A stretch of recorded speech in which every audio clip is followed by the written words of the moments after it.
Salam əziz tələbələr, hər vaxtınız xeyir olsun. Yenə də 25 sual izahı ilə qarşınızdayım. Bu 25 sual müxtəlif mövzulardan yığılıb. Təkrarınız üçün çox önəmlidir. Diqqətli şəkildə izləyirsiniz və yadda saxlayırsınız. Birinci sualımız şifrələr mövzusuna aid belə bir sualdır. Bu tipli sualları işləyəndə 5 variantın 5-ini də yoxlamağa çalışmayın. Yəni burada sarı sözünü yoxlayım, sonra bari sözünü yoxlayım, kodları səhvcə silim yox. Birinci nə ilə başlaya bilər, nə ilə başlaya bilməz və yaxud da ki, nə ilə bitə bilər, nə ilə bitə bilməz sualını verirsiniz. Bu nə deməkdir? Misal üçün, B hərfi nə ilə kodlaşdırır? Bir tire, bir də nöqtə ilə, düzdür? Mən deyirəm ki, bu kodumuz B ilə başlaya bilməz. Çünki başlayanda bir nöqtə və tire ilə başlayırdı. Deməli, B hərfi ilə başlaya bilməzsə, yəni B bəndini silərəm, gedər. Daha sonra nə ilə başlaya bilməz? S ilə başlaya bilərmi? Bəli, başlaya bilər. R ilə başlaya bilərmi? Aha, başlaya bilər. Bəs i ilə necə? I ilə də başlaya bilər. Buna görə hələ ki bir variant sildim. Bəs nə ilə bitə bilməz? B ilə bitə bilməz. Fikir verin. Variantlardan çıxa bilmirəm. Elə variantlara baxın, daha rahat olsun. I ilə bitə bilərmi? Bitə bilər. Bəs S ilə bitə bilməz. Fikir verin, S-in kodu nədir? Bir nöqtə, tire, bir nöqtə. Amma bir nöqtə, tire, nöqtə ilə bitim yoxdur axı. Bitmə yoxdur deyə. Deməli, S ilə bitə bilməz. Y bəndini silirəm. Bəs R ilə bitə bilərmi? Yenə deyirəm xeyr. Çünki R-in kodu nöqtə, tiredir, düzdür? Amma sonluq bizdə o formada deyil axı. Deməli, R ilə də bitə bilməz. Gördünüz? 3 variantı sildik. Ondan sonra 2 variant qalanda onu yoxlaya bilərsiniz. Misal üçün, sarı sözünü yoxla, A bəndini. S-nın kodu budur. Gətirdim, buraya yazdım S. Daha sonra A hərfi var. A-nın kodu tire.tiredir. Tire.tire isə burada o cür verilməmişdi. Elə A bəndi səhv oldu, cavab qaldı D bəndi. Yoxlam edə bilərsiniz, amma hər ehtimala qarşı yoxlasaz. R hərfi 4 dənə budur. Düzdür, R hərfini buradan ayırdım. Sonra A hərfi tire.tire buradan ayırdım. S hərfi nöqtədir. Buradan da S hərfi oldu. I hərfi də burada. R, A, S, E. Düzdür, heç bir problem də olmadı. Cavabımız oldu D variantı. Gəldi ikinci suala.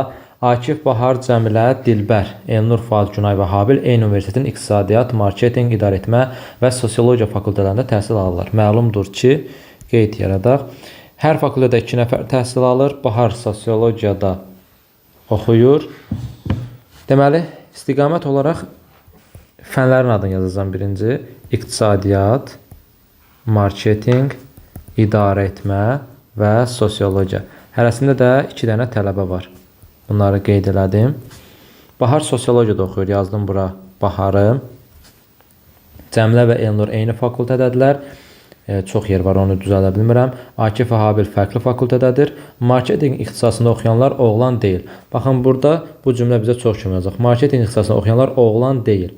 Oğlan deyilsə deməli Akif deyil, Elnur deyil, Fuad deyil, Habil deyil. Qalır Bahar, Cəmilə, Dilbər yoxsa Günay. Baharı zaten yazmışam sosiologiya. Fikir versə 8 nəfər var, 4 dənə də ixtisas var. Deməli, hərəsi bir ixtisasda olacaq da yalnız. Bahar sosiologiyada sildim, yəni marketingdə deyil. Qalır Cəmilə, Dilbər və Günay. Mən burada deyirəm ki, Cəmiləni də yaza bilmərəm. Niyə? Belə bir şərtim var ki, Cəmilə harda olsa, Elnur da orada olmalı. Yəni, Cəmilə ilə Elnur eyni fakültədədir. Amma Elnur oğlan olduğu üçün bizə deyirdi axı, marketing ixtisasında oxuyanlar oğlan deyil. Deməli, buradan da mən düşünürəm ki, Cəmilə də marketing ixtisasında deyil. Kim qaldı? Bir Dilbər qaldı, bir də Günay qaldı. Yazıram bura Dilbəri, artıq 100% əminliklə. Burada yazıram Günayı. Dilbərlə Günay oldu harda? Marketing ixtisasında. Daha sonra bizə deyirdi ki, Cəmilə və Elnur eyni fakültədədir. 2 dənə ehtimalım olduğuna görə bu yuxarıdakıları eyni qaydasıyla buraya yazıram Dilbər, buraya yazıram Günay. Burada yenə 2 nəfər, burada da Bahar və 1 nəfər də burada. 2 dənə ehtimalım var deyə aləm dəyməsin bir-birinə. 2 dənə ehtimal yazdım. 1 bura, 2 də bura. Cəmilə və Elnur eyni fakültədə deyirsə, Cəmilə və Elnuru birinci ehtimalımda iqtisadiyyata yazıram. İkinci ehtimalımda isə Cəmilə və Elnuru idarəetməyə yazıram. Yerdə kimlər qalır? Qalır Akif getdi, yoxsa yox. Akif qalıb. Daha sonra Bahar, Cəmilə, Dilbər, Elnur, Fuad qalıb. Bir də Habil qalıb. Akif, Fuad, Habil. Onlar isə yerləşdirəm bura. Amma yerlərini bilmirəm. Akif, Fuad və kim? Habil. Yenə eyni qayda ilə Buranı düzəldək. Akif, Fuad və Habilin yerləri isə müəyyən deyil. Akif burada da olar, Fuad da burada ola bilər. Eyni zamanda bu formada. Eyni zamanda Akifi bura, Fuadı bura və Habili də bura yazıb, yenə də deyirəm ki, bunların yeri dəyişə bilərdi. Aşağıdakılardan hansı mütləq səhvdir? Elnur İqtisadiyyat Fakültəsində oxuyur. Baxıram Elnura. Elnur hanı Elnur? Elnur İqtisadiyyat Fakültəsində oxuya bilər birinci ehtimalıma görə. Amma ikinci ehtimalıma görə oxuya bilməz. Bizə mütləq səhvi soruşur. Bu ola da bilər, olmaya da bilər. Bahar və Habil eyni fakültədə oxuyurlar. Bahar və Habil indiki yazdığım düzülüşə görə eyni fakültədə oxuya bilər. Amma Akif, Fuad, Habillə yerini dəyişə bilər daxı. Ona görə olmaya da bilər. Habilin ixtisası idarə etmədir. Habilin ixtisası idarə etmə də ola bilər, sosiologiya da ola bilər, iqtisadiyyat da ola bilər. Ola da bilər, olmaya da bilər. Cəmlərin ixtisası sosiologiyadır. Fikir versəz, cəmlənin yerini artıq mən müəyyənləşdirmişəm. Cəmlə ya iqtisadiyyatdadır, birinci ehtimalımda, ya da idarə etmədədir. Yəni, iki ehtimalımın heç hansında cəmlərin ixtisası sosiologiya olmazdı. Deməli, mütləq səhvimiz oldu. Nə D variantı? Habil və Dilbər fərqli fakültədədir. Habillə Dilbər isə həmişə fərqli fakültədədir. Bu isə mütləq doğru olan bir cavabımız idi. Gəldik üçüncü suala. Üçüncü sualda həmişə yadda saxlayın. Biz bir dənə bu ifadənin olduğunu bilirik də, düzdür. Ona görə A-nı həmin dəqiqə B-niz qarışmasın, yaddan çıxmasın deyə buradan silib gətir yazısız çıxılsın A. 2B-ni də buradan silirsiniz, yazısız çıxaq 2B. Çünki o tərəfdə müsbət idi də. Bunu belə yazın ki, hər şey rahat şəkildə həll olsun. İndi 8 3 uzaq 5-i tapanda 2A 8-dirsə A neçəyə bərabərdir? 4-ə, B isə 5-ə bərabərdir. Birbaşa qiymət yazılır. Çünki B-nin yanında heç bir şey yoxdur. Onda olur 4-ün kvadratı çıxılsın 5, çıxılsın 4. 16 çıxaq 5, 11, çıxanda da 4, 7 eləmiş olur. Deməli, mən bu mötərizədən neçə aldım? 7 aldım. Daha sonra 10 romb 8-ə hesaplamalıyam. Bura 10 yazıram birbaşa qiymətini. B kubu da 8 isə onda B-nin qiyməti də 2 olur. Elə bunun yerinə birbaşa 3B yaza bilərik. Amma heç nə yazaq qalsın belə. Deməli, A-nın qiyməti 10-dur, B-nin qiyməti 2-dir. 10 üstə gələk 10, 20 eləyir. Çıxanda da 4, 16. Buradan aldım 16. Mötərizə fikir versəz, yenə bu mötərizəni hesaplamalıyım. 16 ilə 11-in cəmi neçə eləcək? 27 eləmiş olacaq. Demək, bu mötərizənin qiyməti oldu 27. Və indi mən nəyi hesaplamalıyam? 7, romb 27-ni. Buraya yazıram 7. B kubu da 27-dirsə, deməli B neçədir? B 3-dür. Onda A-nın qiyməti 7, B-nin qiyməti 3 olur. 7-nin üstünə 15 gəldim, 22, 6-sını da çıxdım, elədir 16, bərabər 16. Ümumi ifadəmizin qiyməti 16-ya bərabər olmuş oldu. Dördüncü sualda ardıcıllıq mövzusuna aid bir sual görürsünüz ki, artan ardıcıllıqdır və bu artan ardıcıllığı hansı formada düzmək olar? 9-dan 18-də plus 9-dan gedərəm, amma həm biraz göz açıq olub digər hissələrə baxanda görürəm ki, 9-la üstə 9 gəlməklə başqa yerdə heç bir şey eləyə bilməyəcəm. Ona görə də digər ikinci üsuldan istifadə edirəm. Vur 2 ilə gedirəm. 18-dən 21-ə zaten plus 3 ilə gedərəm. 21-dən 17-yə çıxaram 4-ünü. Baxın, 2-yə vurdum, 3 gəldim, 4 çıxdım. 17-dən 51-ə getməyə rahat yolu nədir? Demərəm ki, üstünə 34 gələrəm. Deyərəm ki, rahat-rahat vuraram 3-ə. Həmişə rahat yoldan gedin, alınmasa çətin yola düşərsiniz. 17-yi 3-ə vuranda 51. Daha sonra üstünə 4 gəldim, çıxdım 5-ni. Fikir verin, arıcılıq artıq görsənir. 2-yə vurdum, 3 gəldim, 4 çıxdım. 3-ə vurdum, 4 gəldim, 5 çıxdım. İndi 4-ə vuracam, 5 gələcəm, 6 çıxacam. Eləcək isə 199 cavabımız oldu. C variantı. Maraqlı bir ardıcıllıq idi. Gəldik 5-ci suala. Nazlı Minə Pəri pedaqogika, biologiya və fizika fakültələrinin tələbələridir. Onlar müxtəlif janrda musiqi dinləyir. Rock, caz və pop. Məlumdur ki, Minə biologiyada oxumur, Nazlı rock dinləmir. Onlardan birinin adı, ixtisas və dinlədiyi musiqinin janrının baş hərfləri üst-üstə düşür. Kim hansı musiqini dinləyir və peşəsi nədir? Bu tipli suallar görəndə həmişə demişəm. İndi də deyirəm ki, kənara cədvəl formasına çıxartmağa gərək yoxdur, ehtiyac yoxdur. Zaten bu o sual tiplərinin belə deyək, ən ümdə olanıdır ki, bu formada həll olunmalıdır. Çünki mənə çox məlumat vermir, baxı. Bir Minə biologiya oxumur deyir, bir Nazlı rock dinləmir deyir. Sistem olaraq qrup yazmaq olar, amma ehtiyac yoxdur, vaxt itkisidir. Bu formada görəndə daha rahat sual kimi cavabları çıxa bilərsiniz. Bundan əmin ola bilərsiniz. Yəni variantlarımız əmin-əmin çıxacaqsınız, rahat-rahat çıxacaqsınız. Deyir ki, Minə biologiyada oxumur. Bu sözü görürsünüzsə, variantlarda Minə biologiya yazdığı hissələr var. Mütləq ki var. Baxın, Minə biologiya yazıb. Zaten özü deyirdi də, Minə biologiyada oxumur. Cavab variant olaraq necə Minə rock dinləyən həm də biologiyada oxuyan çıxa bilər ki?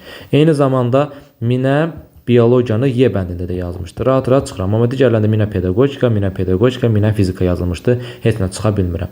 Nazlı rock dinləmir. Baxıram, Nazlıya caz yazıb, Nazlıya caz yazıb, Nazlıya caz yazıb. Buna görə də heç nəyə çıxanmadım.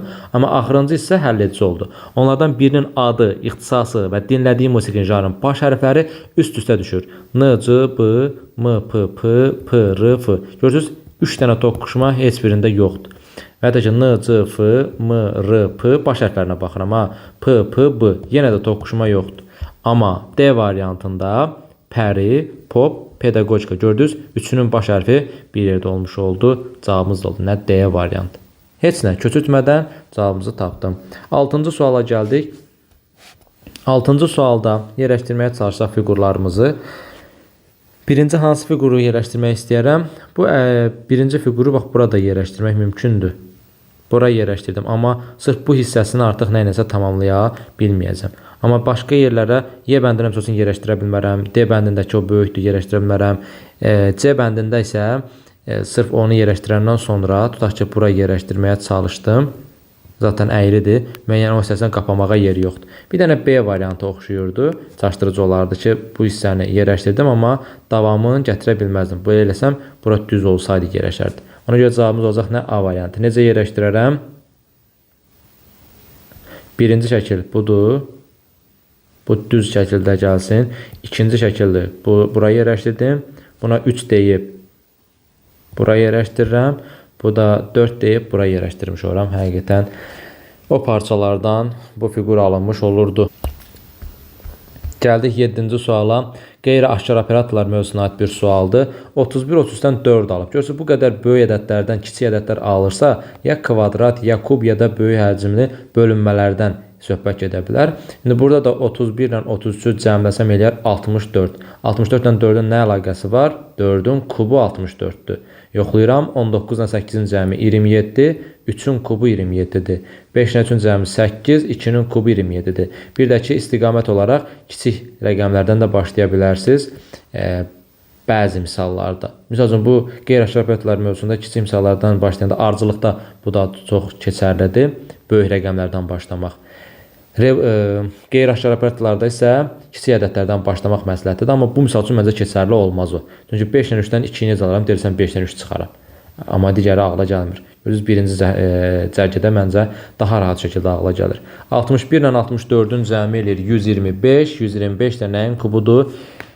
5-in kubudur. Keçdik 8-ci sualımıza. 1-dən 7-yə qədər nömrələnmiş yan-yana yerləşən 7 ədəd reklam yerinə A, B, C, D, Y-nin reklamları yapışdırılmışdır.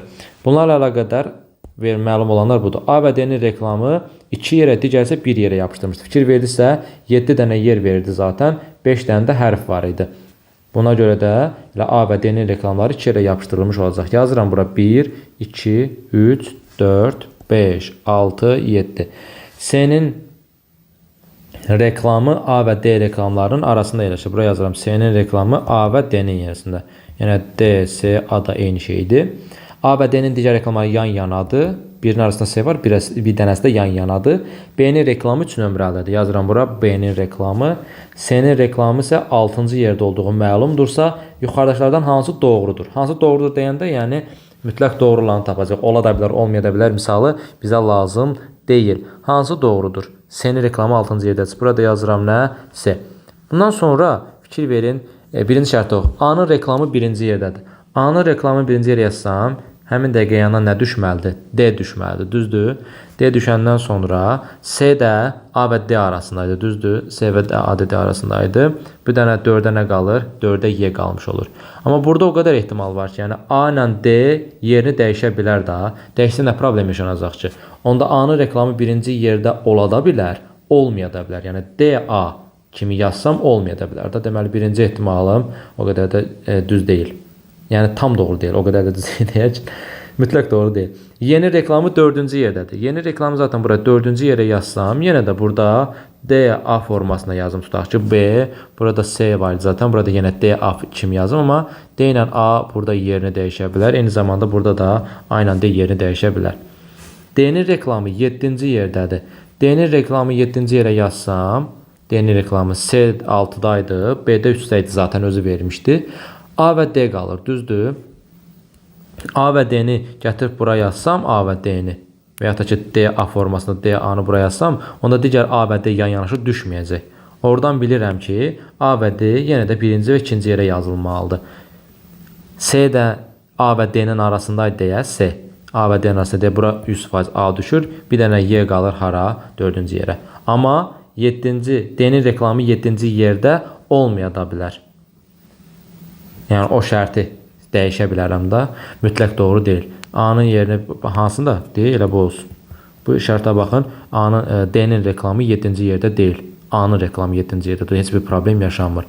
Amma istənilən vəziyyəti düzəndə mən nəyi müşahidə elədim? Mən müşahidə elədim ki, Y-nin yeri həmişə 4-cü yerdədir. Ona görə mütləq doğru olan bircə dənə variantımız var. O da yalnız 2D variantıdır. İstənilən formada düzülüşləri eləyə bilərik. İndi zaten hamısını yazmadım. A ilə D-nin yerini dəyişib də həmin ardıcılığı düzə bilərəm. Burada A ilə D-nin yerini dəyişə bilərəm. Amma dəyişməz olaraq Y həmişə 4-cü yerdə idi. Ona görə mütləq doğru odur. Cədvəllər mövzusuna aid bir sualın izahına baxaq. 6, 14, 5, 4, 8, 4, 2, 6 belə rəqəmlər verilibdir. Nə etmək olar? Görürsünüz, özdə ayrıcı hissə də yoxdur ki, deyim, bərabər hissəsi var. Belə bir ayrıcı hissə olmayanda özümüz istənilən bir hissələrdə, məsəl üçün 6 ilə 4-ün cəmi bu ikisinin cəminə bərabər ola bilər. Kənardakıların hasili ortadakıların hasilinə bərabər ola bilər. Birinci ilə üçüncünün hasili ikinci ilə dördüncünün hasilinə, cəminə bərabər ola bilər. Bu üsulları yadda saxlayın, amma bu üçün heç biri keçərli deyil. 6 ilə 14-ün cəmi bərabərdir 5 ilə 4-ün hasilinə. 8 ilə 4-ün cəmi bərabərdir 2 ilə 6-ın hasilinə. 9 ilə 16-ın cəmi bərabərdir 5 ilə 5-in hasilinə. 7 ilə 7-in cəmi 14 bərabərdir 2 vuraq 7 14-ə. İndi nəhayət 4 ilə 4-ün cəmi 8. 1 ilə nəyin hasili 8 eləyirlər? 8-in hasili 8-ə bərabər olar. Deməli, V-nin qiyməti nəyə bərabərdir? Y bəndi 8-ə. Yəni, bayaq dediyim üsulları da mütləq şəkildə yadda saxlayırsınız. Növbəti 10-cu sualda 7 rebuslar mövzusuna aid bir sual. 7, 2, 4, 9, 13, 11, 6, 2. Görürsünüz, bir-birinə əlaqəli olmayan rəqəmlər görəndə ən birinci yoxlayın nəyi? Cəmi. Bu cədvəllər mövzusunda, rebuslar mövzusunda belədir. 7, 9, 16, 22. Cəm neçələrdir? 22. 13, 14, 15, 22. 11, 14, 16, 22. Bəli, buranın da cəm 22 elədir. 5, 5, 6, 6. Buranın da cəm 22 elədir. Gördünüz? Cəm 22 eləməlidir. 8, 1, 4 eləyir 13. 22 tamamlamaq üçün 9 lazımdır. Cavab oldu B variantı. Yəni, yadda saxlayın. Yəni, burada çarpaz olaraq cəmləri hansısa bir ədədə bərabər ola bilər. Çarpaz olaraq özləri bir-birinə bərabər ola bilər. Cəmlər ola bilər. Sonra bunlar hansısa cəmləyəndə bir ədədin kvadratı ola bilər. Bu üsulları da yadda saxlayın. Siz yadda saxlayın, biz də keçək 11-ci suala. 11-ci sualda İlk növbədə fikir verin ki, buradan yuxarı açılma var. Yuxarı açılmanda yuxarı hissədə belə kəsi hissələr olmalıdır. Hansı variantda yoxdur? Görürəm ki, Y bəndində verməyibdir. Çıxdım. Daha sonra bir də ki, bu aşağı hissə görürsünüz açılanda yenə də bu yan tərəfə belə bir kəsi hissə düşməlidir. Amma B bəndində o kəsi hissə düşməyibdir. C bəndində kəsi hissə orada yox, bu alt hissədə verilibdir. Olmaz. Yəni buradan yana açılanda fikir verin, bu kürəyinə, bu olan hissəyə düşməlidir. O da A variantından D variantından verilmişdir. Qaldı A ilə D. A ilə D-də isə fərq hardadır? Baxın, bunun açılmağında. Bu açılanda, yəni bu trapesiya işarəsi burada düz formada durmalıdır. Bax, bu formada. Amma A bəndində elə verilməmişdir. D-yə fikir versəz, hər şey qaydasındadır. Yuxarı açılanda bu xət və yaxud da ki, sağa sola açılanda buradakı yarım hissələr və üçbucaq zaten burada eynidir. Açılanda üst-üstə düşür. Üçbucaq paralellikdə bir fərq yaranmır. Və bu hissədə trapesiyalarda açanda nöqtə ilə düşür. Bu yuxarı hissədə gəlib bura düşmüş olur. Ox hərəkət. Oxdan da, ox dediyim budur. Oxdan da yadda saxlaya bilərsiniz. Ox fırlananda neydi? Aşağı baxır da. İndi trapesiyada onun kimi fırlananda həqiqətən üstə düşəcək. D bəndində heç bir problem yoxdur. 12-ci aktyorların bir yerdə, yəni bir neçə aktyora qrupuna truppa deyilir. Atların bir yerdə, bir neçəsinin bir yerdə olmasına isə ilxı deyilir. Cavabımız oldu nə? B variantı. Naxirinek, tərəvəz kələm, cümlə nöqtə, albom musiqi də əlaqəsi yoxdur. 13-cü sual. Tərəzlər mövzusuna aid bir sual. Biraz çarpaz işləyəndə çətinlik yarada bilərdi, amma bu dəfə bilmirəm 3 tərəz olanda heç onu yoxlayıbsınız yoxsa yoxlamayıbsınız. Bu formuldan istifadə edin. Üçünü də bir yerə yığmış olacağım. Necə? Birinci və ikinci tərəzidə çarpaz şəkildə 3 dənə K-dır, düzdür? Çarpaz şəkildə gətirirəm, yazıram bura. Sildim artıq. 2 dənə də A-nı gətirdim, yazdım bura. Düz indi də ixtisar apara bilərəm, amma ixtisar aparmadan digərlərini də gətirmək istəyirəm. İndi artıq ortadakı tərəzi yoxdursa, 1 ilə 3-cü tərəzini, indi bu mövqe baxımından 1 ilə 3-cü tərəzini çarpaz şəkildə hesablayın. Yenə AB-ni gətirirəm, yazıram bura. KKT-ni də gətirib yazıram bu hissəyə. Deməli, bura yenə də bir-birinə nə olmuş oldu? Bərabər olmuş oldu. İndən sonra ixtisarlarınızı aparsaz, birbaşa cavabın üstünə getmiş olacaq. Burada 1-2 dənə K-nı sildim. Buradan da 1-2 dənə K-nı sildim. Sonra 2 dənə A-nı buradan sildim. Buradan da 1-2 dənə A-yı sildim. Buradan bir dənə B getdi. Buradan da bir dənə B getdi. Cavabımız oldu nə? B, B, B, B, T. Elə bizdən də onu soruşmurdu. Baxın, B, B, B, B, T bərabərdir 3A, bir dənə də K-ya. 3 dənə A, bir dənə də K hansı variantdadır? C variantındadır. Yəni, digər formada yoxlasaydınız, yenə anlayacaqdı, yenə gəlib bir yeni yerə çıxırdı. Zaten sadəcə bu formada da həll etməyiniz mümkündür. Birinci ilə ikinci həll eləyəcəksiniz, ixtisarlarınızı aparacaqsınız, bax sizə qalmadı. Artıq birinci ilə üçüncü tərəziyi həll eləyəcəksiniz. Yenə də çarpaz şəkildə yazacaqsınız. Axır əvvəl gəlib bu formanı almış olacaqsınız. 14-cü sualda balıqçı tor arasında əlaqə nədir? Balıqçı tor vasitəsilə, qəssab isə balta vasitəsilə işini görür, belə deyə bilərik. Torla balıq tutur, balta ilə ət kəsir. Qəssab insan anlayışı, balıqçı insan anlayışı. Tor əşyadır, balta da yenə əşya anlayışı bildirir. 15-ci sualda birinci şəkildən ikinci şəklə necə alır? Yuxarıdan aşağıya güzgəksi eləməklə. İndi bu şəkildə yuxarıdan aşağıya güzgəksi eləyəcək. Yadda saxlayın, bu fiquru aşağıya çəkməkdə biraz çətinlik çəkə bilərsiniz. Amma bir qaydanı deyəcəm ki, o qaydanı yadda saxlasaz rahat-rahat bütün misalları tətbiq eləyəcəksiniz. Bu fiqurumuzda verilən hissələr, parçaların münasibəti, yəni bir-birinə münasibəti, baxış açısı, baxış forması heç vaxt dəyişmir. Heç vaxt dəyişmirsə, onda variantları onun üzərindən hərəkət etmək lazımdır. Misal üçün, baxıram bu aşağı hissəyə. Kvadratla bu üçbucağın birləşmə hissəsinə fikir verin. Üçbucağın belə deyək də, katetləri olan hissədən birləşibdir. Amma baxan kimi gördüm, A bəndində bunun uc nöqtəsindən birləşib, hipotenuz hissəsindən birləşib. A bəndi rahat-rahat çıxaram. Digər variantlara baxsaz, görürsünüz, şəklimdə necə birləşibsə, elə burada da elə birləşibdir. İndi bu hissəyə görə buna çıxmış oldum. Daha sonra nə görürəm? Misal üçün, B bəndində belə görürəm ki, 2 dənə paralel formada üçbucaqlar var. Mənim nə bu hissəmdə, və yaxud ki, bu hissə olmasın, nə də bu hissəmdə bir-birinə paralel formada üçbucaqlar yoxdur. Baxın, bu formada üçbucaqlar yoxdur. Ona görə B bəndini atıram. Eləcə də D variantında yenə bir-birinə paralel olan üçbucaqlar var. Baxın, bu formada durub. Amma mənim o formada olan üçbucaqlarım yoxdur axı. Biz dedik axı, burada necədirsə istiqamət dəyişməməlidir. Söz yuxarıdan aşağıya fırlayıram da. Daha sonra qaldı nə? C variantından Y variantı. C bəndindən Y bəndində də C bəndində gözüm dəydi hansı hissəyə? Baxın bu hissəyə. 2 dənə üçbucağın birləşdiyi hissə. Baxın görün mənim şəklimdə 2 dənə üçbucağın birləşdiyi hissə varmı? Təbii ki, yoxdur. Yoxdursa C bəndində silirsiniz, qalır nə? Y variantı. Y bəndində baxın bu hissə buradadır. Üçbucaqların alt hissəsi bir-birinə baxır. Baxın, üçbucaqların alt hissəsi bir-birinə baxır. Bunun kürə hissəsinə bunun hipotenuzu baxır. Bunun kürə hissəsinə bunun hipotenuzu baxır. Bir də hələ başqa qaydada görə çıxa bilərdik bəzi variantları. Bu qara, yəni boz deyək də, boz hissə haradan baxır? Ağ hissəsinə baxmış olur. Görürsünüz ağ hissəsinə. Buradan da boz ağ hissəsinə baxmış olur. Misal üçün B bəndində boz qara hissəyə baxırdı. B bəndində ona görə çıxa bilərsiniz. Gəldik 16-cı suala. 14 ilə 5-dən 56 alıb, 22 ilə 6-dan 110 alıb, 35 ilə 4-dən 105 alıb. Böyük ədədlər alırsa, biraz kiçik yerlərdən vurma əməlindən istifadə edə bilərəm. Amma 14-ü 5-ə vuranda neçə eləyir? 70 eləyir. 70-dən 14 çıxsam 56. Bu qaydadan istifadə edə bilərsiniz. Eyni zamanda ikinci tərəfdəki ədədləri bir vahid azaltmaqla da tapa bilərsiniz.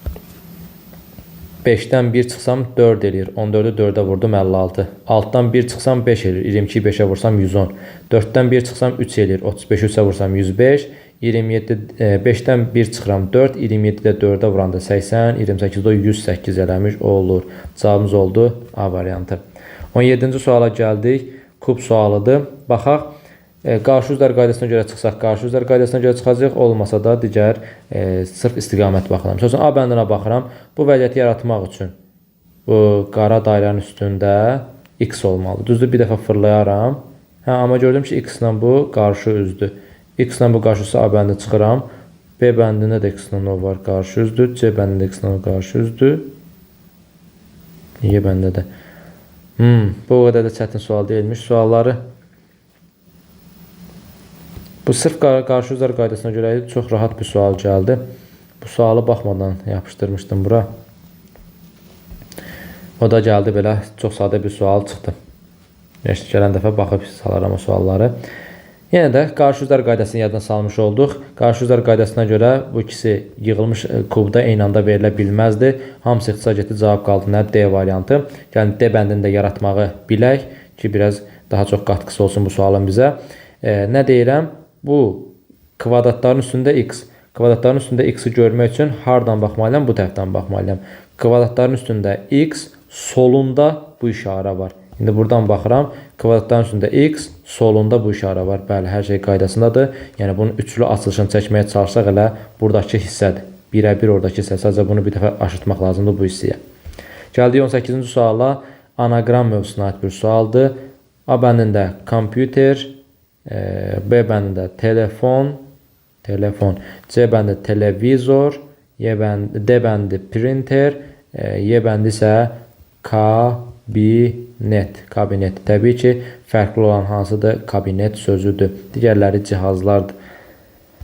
Gəldik 19-cu suala. 19-cu sualda həm variantla işləyə bilərsiniz, həm də şəkil üzərinə çəkməklə.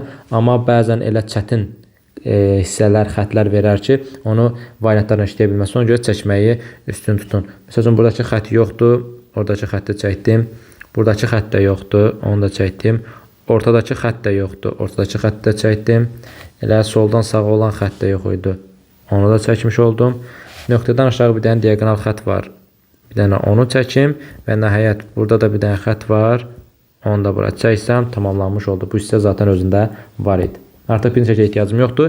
İndi bu şəkillə bu şəkli bir-birinə oxşatmağa çalışırıq. Bura tamamlanmalıdır. Kənarlar tamamlanmalıdır. Daha sonra iki dənə diagonal bu formada diagonalımız var. Yuxarıdan aşağı bir dənə xəttimiz var. Bir də bu nöqtədən bura çıxan bir hissə var. Başqa hər şey oxşar. Deməli, birinci şəkil, ikinci şəkil bir-birinə nədə oxşar oldu. Baxın, bu qırmızı ilə çəkdiyim hissələr mənim cavab variantımdır. Mən nəyi görürəm? Onu görürəm ki, Y bəndə yuxarı hissəni çəkməmişdi. Ona görə səhvdir. Daha sonra variantları müqayisə edə bilərsiniz. C bəndə aşağını tam çəkib lazım deyil. B bəndə tam çəkib lazım deyil. Qaldı A və D. Aynən D-nin müqayisəsində isə görürəm buradakı xətt var, yoxsa yoxdur məsələsidir. Buradan yuxarıdan aşağı gələn xətti zaten özü vermişdi. Mən çəkməmişəm deyə A bəndini çıxıram. Cavab qarinə D bəndi. Hər şey birə-bir qaydasındadır. Yoxlaya bilərsiniz. 20-ci suala gəldim. Cədvəldə internetə qoşulmaq üçün istifadə edilən bəzi qoşulma növləri tariflər verilibdir. Başlayaq. Elə 2 dənə sual var burada. Amma bir sual içərisinə gedibdir. CA2 ilə internetə qoşulan, yəni bundan CA2 ilə internetə qoşulan və 1 aylıq ödəmə məbləği 25 AZN olan istifadəçi CA1 ilə internetə qoşulsaydı nə qədər ödəyəcəkdir? Sualı başa düşək. Burada mən birincisi CA-nı tapmalıyam ki, neçə saat danışıb. O neçə saat danışdığı tapandan sonra CA1-i həmin o saat üzərindən hesablamalı olmuş olacam. Baxıram, CA aylıq nə qədər ödürdü? CA aylıq 10 AZN ödəmiş olurdu.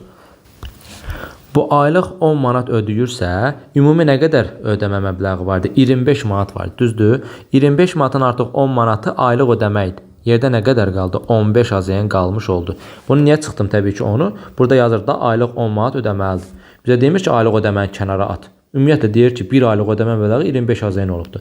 Mən də onun 25-in 10 manatını ümumi məbləğ olaraq yazdım bura. Yəni aylıq ödənişi 10 manat. Yerdə qaldı nə? 15 manat. 15 manat nədir? Abunə haqqı və hər 1 saat üçün 0,5 AZN. 15 AZ-ni bölürəm 0,5-ə ki, görün bu neçə saat danışıbdır. 15-i 0,5-ə böləndə 150 ilə bir 5-ə bölü eləyir neçə? 30. Deməli, bu CA2 30 saat da neyiniyibdir? Danışıbdır. 30 saat danışıb ki, 0,5-dən, yəni 50 qəpikdən 15 manat pul bu eləyibdir. 10 manat da aylıq abuna gəlib, eləyib ümumi cəm 25 AZ. Amma bizdən 30 saatı soruşur ki, CA1 ilə internetə qoşulsaydı. İnternetə baxıram ki, CA-nın tarifi necədir? İnternetə qoşuluq hər 1 saat üçün 1 manat hesablanır. Ümumi neçə saat olurdu? 30 saat olmuşdu. Yəni bunun saatını tapdım da mən. 30 saat, 1 saatı 1 manatsa ilə 30 saatı da nədir? 30 AZ-dir. Cavabımız oldu nə? C variantı. İkinci sual da isə deyir ki, ADSL 2 ilə internetə qoşulan və 1 ay üçün 61 AZ-ni ödəyən. ADSL 2 buradadır. Aylıq 6 GB-a qədər 40 manat ödəyir. Hər sonraki 1 GB üçün 7 manat ödəyir. 61 manat deyir, düzdür? Bu 40-ı aşıbsa deməli 6 GB istifadə edib də. Yazıram bura. İlk olaraq 6 GB istifadə elədi, 40 manat ödəniş eləmiş oldu. 40 manat getdi. Bu 61-dən 40 çıxanda nə qədər qalır? 21 manat qalır, düzdür? Bu 21 AZ-nin üçün neçə GB istifadə edibdir? 21 manatı da ki verin 1 GB 7 AZ-nin isə 21-i 7-yə bölsən eləyir 3. 1 GB 7 manatdırsa 3 GB da 3 vur 7. Yəni 21 AZ-dir. Elə burada da 21 AZ-n var. Deməli 3 GB da 6 GB-dan sonra istifadə edibdir. 40 ilə 21-in cəmi 61 elədimi? Elə 61 elədi. Bizdən də soruşur ki, zaten neçə GB istifadə etmişdir? 6 burada, 3 də burada. Cəmləsəm 6 ilə 3 eləyəcək 9 GB. Bu da oldu bizim 20-ci sualımız. Gəldik 21-ci sual. Hesab əməllərinə aid bir sualdır. Bölmə hissəsindəndir. Bir məntiqi həmlə hardan eləməmiz lazımdır? Baxın bu hissədə. Yəni misal böyük görsənir. Hardan başlayayım, necə başlayayım? Amma bu hissə bizə kömək olacaq hissədir. Nədən? 5-dən nə çıxanda 9 eləyir? 1 yox, 2 yox, 3 yox. Hansı qiymətlər yoxsuz yoxlayın alınmayacaq. Yalnız M-in 6 qiyməti alınmış olur. Artıq burada M-in 6 qiyməti olduğunu tapmış olduq. 96-dan 96 çıxdı, 0 elədi. Əsas məsələ nədir? Baxın, 1-i K-yenə vuranda bura yazır. Görürsünüz, zaten K-yen yazıb. 9-u K-yenə vuranda bura yazır. Bir də N-i K-yenə vuranda bura yazır. Yəni 96 eləyir. Mən nə gördüm? N-i K-yenə vuranda 96 eləyir. Bura hansı qiymətləri qoya bilərəm? 16-yı 6-ya vurmaq, düzdür? 16-yı 6-ya vuranda 96 eləyir. Hə, amma burada 16-yı 6-ya vuranda axı N-lə M-in qiyməti ikisi də 6 olmuş olur. Toqquşma baş verdiyinə görə mən bunu götürməyəcəm. Başqa 96 eləyən də var da 24-ü 4-ə vurmaqla alırım o 96-nı. 4 dəfə 4-ün 6 yazıb, bir də 96 eləyir. İndi yoxlayaq. N-ə 4 verdim. Yazıram bura 4. K-ya isə 2 vermiş oldum. Buraya yazıram 2, 2, 2, 2. Bir dəfə 24, 24. 46-dan 24 çıxdım, elədi 22. 5-ə dedim 225. 9 dəfə 24-ün 36, 3 yadda 18, 21, 216. 225-dən 216 çıxdım 9. 9-un içində yox deyə 6-ya endirdim. 96, 4 dəfə. Bəli, hər şey qaydasındadır. Elə bizdən də soruşur ki, N neçədir? 4-dür. C variantı. Gəldi 22-ci suala. A, B, C, D, Y şəxsləri iyun, iyul, avqust aylarında istirahət köçən getmişdilər. Hər ay 1-ci və 2-ci yarım ay şəklində bölünür. Yazıram bura. İyun, iyul və avqust formasında 1 və 2-ci yarımlar vardı. 1 ilə 2, yenə 1 ilə 2, yenə də 1 ilə 2. Hər kəs fərqli vaxtda gedibdir. İstirahətə ilk gedən C-dir. İlk gedən C isə iyunun 1-ci yarımına düşmüş olur. A və B istirahətə eyni anda gediblər. Bilmirəm hardadılar. D və Y istirahətə fərqli ayda gediblər. Bilmirəm. Y istirahətə 1-ci yarım ayda gedib, bilmirəm. Deməli, Y istirahətə 1-ci ayda gedibsə, ya 1-ci yarım ayda ya burada olacaq, ya burada olacaq. İkisində ya dedim deyə 2 ehtimalım çıxır. Yenə yazıram iyun, iyul və avqust. Bura yazıram 1 ilə 2, bura yazıram 1 ilə 2, burada yazıram yenə 1 ilə 2. Düzdür? C buradaydı zaten. Dedik ki, yeni yazmaq üçün 2 ehtimal var. Ya yeni bura yazaram, ya da bura yazmış olaram. Düzdür? Çünki 1-ci yarım ayda gedir axı. İyunun 1-ci yarım ayı artıq tutulubdur. Bundan sonra davam edəcəm. İşim asanlaşdı. A və B istirahətə nə edibdir? Eyni anda gediblər. A və B eyni anda getmək üçün yalnız avqust ayı qalıb 1-ci ehtimalında. 2-ci ehtimalında isə iyul ayı boş qalıbdır. Ona görə A və B-ni yazdım ora. Və deyirdi ki, D və Y istirahətə fərqli aylarda gedib. D və Y, onda D-ni bura yaza bilmərəm. Zaten 2 yer qalmışdı. D 100% bura yazacaq. Bir dəfə də D-ni bura yaza bilmərəm. Çünki Y ilə fərqli gedibdi. D-ni Y də bura qalır. Bitdi. Bir dənəsi də boş qalmaydı zaten. Çünki 5 nəfər idi. 6 dənə də yarım ay forması var idi da. Biri boş qalmalı idi. Deyək ki, bu 5 nəfərdən hər birinin hansı ay və yarım ayda istirahət köçədən getdiyini dəqiq bilinməsi üçün. Görürsünüz, indi dəqiq bilinmir da. Birinci ehtimalında var, ikinci ehtimalında var. Ona görə deyir bu misalı. D-nin hansı yetərlidir deyir. D-nin hansı yarım ayda getdiyini. Zaten mən bu misal ehtimallara baxanda görürəm ki, D ikinci yarım ayda gedib. D ikinci yarım ayda gedib desəm, A və B-nin, bir də ki, bayaqlarım demədim, A ilə B-nin hansını birinci yarım ayda, hansını ikinci yarım ayda getdiyini bilmirəm ha. Çünki elə bir şərtim yoxdur. Yəni D-nin hansı yarım ayda getdiyini desə, tutaq desə ikinci yarım ayda gedir. Mən A və B-nin avqustda yoxsa iyulda olduğunu necə müəyyənləşdirəcəm ki? Yəni bu mənim üçün yetərli deyil. Sonra dördüncüyə baxın. D-nin hansı ayda getdiyini. Yəni D üzərindən verilən məlumatların heç biri mənə lazımlı deyil. 1 ilə 4-ü çıxdım, qaldı nə? 2 ilə 3. Necə? B-nin hansı yarım ayda getdiyi. B-nin hansı yarım ayda getdiyini desə ki, ya birinci yarım ayda gedib, ya ikinci yarım ayda gedib, müəyyənləşdirəcəm A ilə B-nin münasibətini. Bir də üçüncü, A-nın hansı ayda getdiyini desə, tutaq ki, desə ki, A avqust ayında gedib. A avqust ayında gedib desə, artıq bu ehtimala baxmayacağam. Baxacam hansı ehtimala? Burada verilən ehtimala. Birinci ehtimalıma. Avqustda getdi və desə ki, B-də ikinci yarım ayda getdi. A-nı bura yazdım, elə B-ni də bura yazdım yazılan kimi. D-də 100% bura qalırdı. Hər şey qaydasında hamı bilinirdi necə getdiyini. Və yaxud da ki, desə ki, hansını dedi? A avqustda yoxdur, misal üçün. Desə ki, iyul ayında gedib, onda bu ehtimalla baxacağım. İyul ayında gedib. B-də hansı yarım ayda gedib? Tutaq ki, birinci yarım ayda gedib. B A formasını düzələcəm. Yenə də hər şey qaydasında olmuş olacaq. Deməli, mənə bunların hansının daha dəqiq getdiyi yeri müəyyənləşdirmək üçün 2 ilə 3-ü bilməyim kifayət eləyir. Ən əsas faktlar onlar idi. Onları bilsəm, ehtimalların biri zaten yoxa çıxır. Bu ehtimallar nəyə görə yaranır? A və B-yə görə yaranır da. Bir dəfə avqustda, bir dəfə iyuldadılar. Növbəti 23-cü sualda da 2 dənə hissə var, 2 sual var. O da bura aiddir. Deyir ki, aşağıdakı yarım ayların hansında istirahətə heç kim getməmiş ola bilər? İyulun ikinci yarım ayında, avqustun ikinci yarım ayında. Baxıram, iyulun ikinci yarısında B variantı. Cavablara fikir verin. Avqustun ikinci yarısı cavabı yoxdur. Çünki o da doğru cavabdır. Cavablarda o da ola bilərdi. Ya da ki, 1-2 ilə versədə o ikisini götürərdiniz. Yuxarıdakı məlumatlara əsasən aşağıdakı fikirlərdən hansı mütləq doğrudur? A istirahətə iyunda gedib. A heç vaxt istirahətə iyunda getmir. Bu mütləq səhvdir. Y istirahətə iyulda gedib. Y istirahətə iyulda da gedə bilər. Bu sonra daha doğrusu buradadır. Avqustda da gedə bilər. Bu ola da bilər, olmaya da bilər. A və B istirahətə avqustda gediblər. Birinci ehtimalında avqustda, ikinci ehtimalında iyulda gedib. Deməli bu gedə də bilər, getməyə də bilər. C və Y istirahətə eyni ayda gediblər. C və Y istirahətə heç vaxt eyni ayda gedə bilmirlər. Birinci ehtimalında iyun, iyuldadılar, ikinci ayında iyun, avqust aylarındadılar. Bu da olmadı. Nəhayət son yəqin ki düzdür. D istirahətə Y-dən əvvəl gedib. D istirahətə Y-dən əvvəl gedib. Birinci ehtimalına baxıram, bəli. İkinci ehtimalına baxıram, bəli. Deməli, mütləq doğru olan Y bəndidir ki, D həmişə istirahətə Y-dən əvvəl gedib. Bax belə. 24-cü sualımızda şəkil cədvəllərinə aid bir sualdır. Yadda saxlayın, bu tipli sualları yuxarıdan aşağıya baxmaq lazımdır. Yəni, sütun-sütun baxmaq lazımdır.